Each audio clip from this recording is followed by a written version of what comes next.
Now, Greek police arrested the leader and more than a dozen senior members of the far-right Golden Dawn party yesterday. The arrest came after widespread protests over the killing of an anti-fascist musician and activist by a party supporter. The party's leader, Nikolaos Mihaloliakos, spokesperson Ilias Kassidiris, two other lawmakers and others were arrested on charges of founding a criminal organisation. They're due to appear in court to be charged formally. Well, Elena Panaritis is a former Greek MP for the Socialist PASOK party and an economist who's worked at the World Bank and the International Monetary Fund. She told me why the government had decided to act. I think there was a lot of pressure, political pressure, and a lot of political pressure coming also from the European Union and our partners. Plus, there has been a murder, and you can overlook a lot of demonstrations and a lot of strange reactions, if you wish, but a murder, you cannot really overlook it. But can the government had to do something about it. Can Golden Dawn be held responsible for a murder by one of its supporters? The government's describing it as a criminal organisation, but it's a political party. Well, your question is spot on, really, because it's a lot of people's question, as a matter of fact. Greek judicial system and justice system, if you wish, is rather slow, and people are questioning how can it be that in 5 short days there has been a suggestion and conclusion that it is indeed a criminal organization, and it needs to and they need to incarcerate its leaders and MPs. Well, we will find out.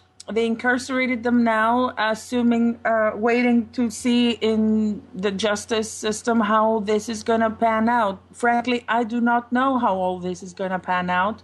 I'm rather skeptical because I'm afraid of continued social unrest. If you recall, we talked about that a couple of months ago, or about 6 weeks ago, when I did mention to you that we may be having a social unrest coming up.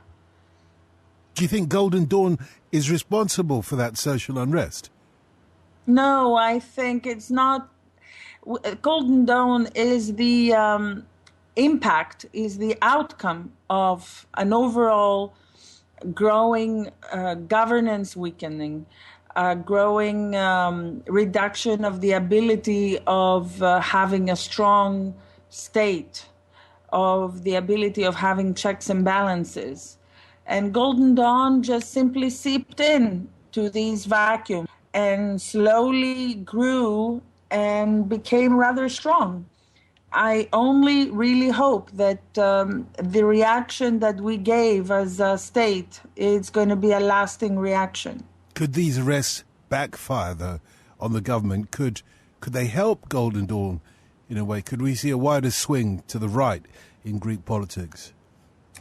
Well, frankly speaking, it's not a swing to any ideology. It's not a swing to the right or to the left. It's a swing towards a request to have a safety in the streets. It's a swing to request to have basically a government that governs. That's what all this is showing.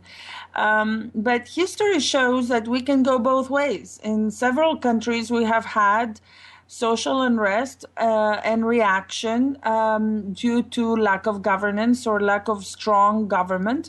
And we have seen a reaction coming towards either a reproduction of that type of a party or that type of a group. If it's not Golden Dawn, maybe something else, or a complete annihilation of that. So let's see. I'm not really sure where we're going to go. I don't want to be a Cassandra. It sounds, from what you're saying, like the Greek state is in trouble. How much trouble in that case? Well, you see, we've chatted about that a while back as well. We are in trouble because our crisis is really a crisis of structures. It's a crisis of very low productivity, and it's not a crisis of accounting, liquidity, and all these things that we've been trying to resolve it for. And as a result, trying to resolve the problem with the wrong medicine, we have been making the problem worse. So we have been weakening the state further the last 3 years with our serious austerity packages that have not really restructured neither our regulatory structures and systems, nor our over-bureaucratic public service, nor our overlapping organizations, nor have we restructured our lacking controls and checks and balances. So I'm afraid you're right. We are dealing with a non-governing government. That's the former Greek MP Elena Panaritis.